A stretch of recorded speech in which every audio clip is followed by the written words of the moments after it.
Bonjour et bienvenue sur Android MT. Aujourd'hui, on a entre les mains le Sony Xperia Z2, le successeur du Z1. Et pour ceux qui ont déjà eu ce dernier entre les mains, qu'est-ce qu'on peut voir tout de suite? C'est que le design est extrêmement proche de son prédécesseur. La seule différence notable entre le Z2 et le Z1, c'est la présence sur celui-ci de deux haut-parleurs en façade. On a donc un passage à la stéréo. On rappelle que le Z1 avait un haut-parleur mono situé sur la tranche inférieure. C'est donc une amélioration assez appréciable. À part cela, il n'y a quasiment aucun changement. On a une petite inversion ici là des slots micro SD et micro SIM, mais rien de bien bouleversant pour l'expérience utilisateur. On va passer rapidement sur les caractéristiques techniques de ce smartphone Xperia Z2, tout simplement parce qu'elles sont très semblables à l'HTC One M8 et au Samsung Galaxy S5, les deux gros ténors du marché actuel. Et évidemment, en termes de performance pure, on retrouve des choses assez similaires, à savoir que vous n'aurez aucun problème pour faire tourner des jeux en 3D gourmands en ressources, faire du multitâche, visionner des films en HD, etc. Tout tournera de façon extrêmement fluide sur le Sony Xperia Z2.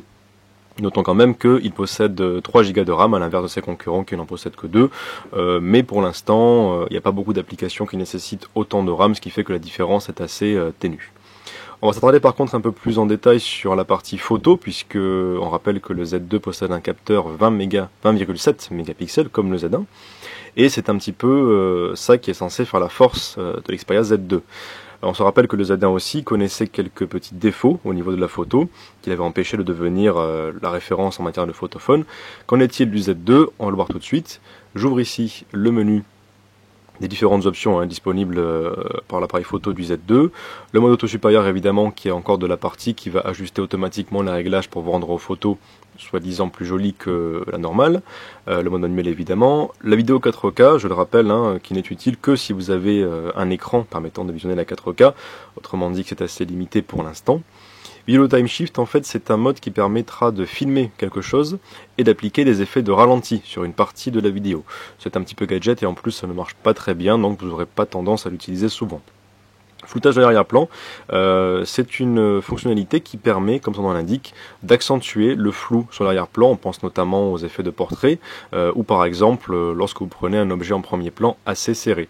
J'ai une capture d'écran ici de la fonction pour que vous vous rendiez compte à quoi ça ressemble. Voilà, en fait vous aurez, une fois la photo prise, un curseur qui apparaîtra sur le côté en forme d'arc de cercle, et il suffira de bouger sur le curseur pour augmenter l'effet de flou. Ce qu'on voit ici, je l'ai augmenté assez fort, c'est que l'effet n'est pas très naturel, on voit bien qu'il y a un gros découpage entre le premier plan et l'arrière-plan, mais qui n'est pas forcément très fluide, comparé à une fonction de la sorte qu'on peut trouver sur un réflexe. Ce qui fait qu'on préférera le flou naturel qui s'opère lorsqu'on prenait une photo de façon classique. Cela dit, ça reste quand même un atout assez intéressant pour qui veut s'essayer au portrait de façon un peu plus, entre guillemets, professionnelle, même si évidemment cela reste, attention, un téléphone et pas un appareil photo pro. On passe rapidement sur les autres effets qui sont assez gadgets, réalité augmentée pour ajouter des petits monstres en 3D ou des champignons, enfin ça c'est vous qui voyez si vous en servez ou pas, mais en général une fois qu'on a essayé 5 minutes, on arrête vite de jouer avec. Les effets créatifs, tout ce qui est filtre, etc. sont là-dedans. Une option pour créer directement des vidéos à partager sur le site Vine, des vidéos de 6 secondes donc. Ou encore évidemment le fameux mode panorama, très classique maintenant pour les smartphones. Voilà, donc on voit qu'il n'y a pas forcément beaucoup d'options sur l'appareil photo, parce que ce qui va primer c'est la qualité du cliché, puisque je le rappelle, on peut monter jusqu'à 20,7 mégapixels. Dans les faits, ce n'est pas extrêmement flagrant la différence entre 20,7 mégapixels et le réglage par défaut qui est de 8 mégapixels. Évidemment, ça servira surtout aux adeptes des gros plans ou à ceux qui adorent recadrer leurs photos en zoomant sur certains détails. Là, évidemment, plus il y a de pixels, plus vous allez pouvoir zoomer dans la photo en post-traitement sans perdre de qualité. Sachez aussi, en termes de stockage, que une photo en 20,7 mégapixels fait environ 8 mégas sur le téléphone, contre 3 mégas pour une photo de 8 mégapixels. Voilà, donc pour conclure sur l'appareil photo, il reste un bon capteur, évidemment, on n'est pas non plus sur les défauts du Z1.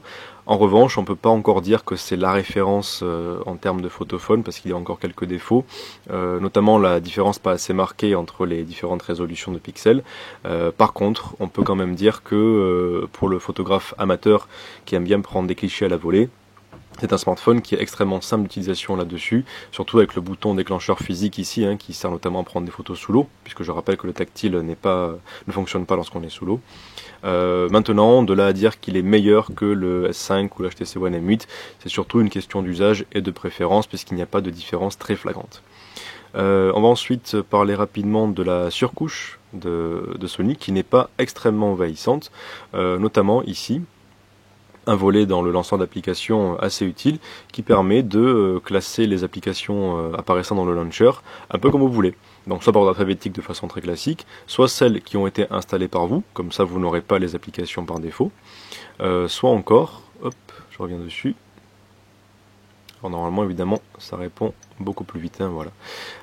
Soit celles que vous choisirez directement ou les plus utilisées. Voilà, pour avoir un petit launcher d'application qui est plus épuré que ce qu'on peut avoir habituellement. Comme c'est Sony, évidemment, on a droit aux applications ici de base, Walkman, Album, Film et PlayStation Move. Il y a quelques applications qui font un petit peu doublon avec les applications Google. Je pense aux applications Sony recommandées, Sony Select, qui fait doublon avec le Play Store, tout simplement, puisque ce sont des applications du Play Store, mais recommandées par Sony. Mais il n'y aura pas de grosse différence avec ce que vous pouvez trouver sur le Play Store classique. Voilà, donc la surcouche a le bon goût d'être assez utile et pas envahissante, ce qui est déjà une bonne chose, malgré la présence de quelques applications un petit peu doublons. Notez ici, pour finir sur ce panneau, la fonction désinstaller, qui est très pratique pour le coup, puisqu'elle permet de désinstaller les applications sans passer par le gestionnaire classique Android, ou une application tierce comme CleanMaster qu'on a installé ici. Voilà pour ce Sony Xperia Z2. On va terminer en parlant de quelque chose qui est fourni avec le téléphone et qui a son utilité. Je veux parler de ces écouteurs à réduction de bruit active. Alors, pour rappel, il ne marche qu'avec le Sony Xperia Z2 et la tablette aussi Z2, toujours de chez Sony. Le principe est simple, lorsque vous branchez ces écouteurs aux appareils concernés, vous allez devoir établir dans quel lieu vous vous trouvez. Alors, soit au bureau, soit dans un bus, le métro ou même en avion, ce sont les seuls paramètres disponibles. Et le réglage va se faire automatiquement pour étouffer les bruits grâce ici à cette technologie qu'on voit ici, les petits capteurs qu'il y a autour, et permettre de rendre la musique plus agréable à écouter dans un environnement bruyant. Alors la question, est-ce que ça marche? Oui, et c'est même assez bluffant. Personnellement, j'ai testé ces écouteurs-là au bureau, dans un open space, avec pas mal de gens autour de moi en train de parler. Et effectivement, je pouvais voir qu'ils étaient en train de parler, mais je n'entendais absolument rien de ce qu'ils disaient, même s'ils étaient juste en face de moi. Donc là-dessus, Sony a fait un excellent travail. Deux problèmes par contre majeurs sur ces écouteurs. Le premier, c'est comme on l'a dit, ça ne marche que sur deux appareils Sony qui sont des appareils haut de gamme, la tablette Z2 et l'Xperia Z2 pour le smartphone. Donc il faut mettre le prix, je rappelle que c'est 700 € pour l'Xperia Z2.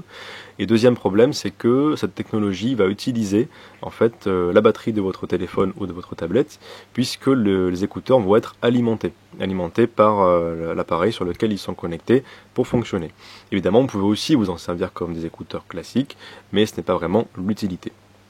Voilà pour ce tour d'horizon du Sony Xperia Z2. Je vous rappelle qu'un test plus détaillé évidemment est disponible sur le site android-mt.com et n'hésitez pas à laisser vos commentaires pour dire si vous avez acheté un Z2 et ce que vous en pensez.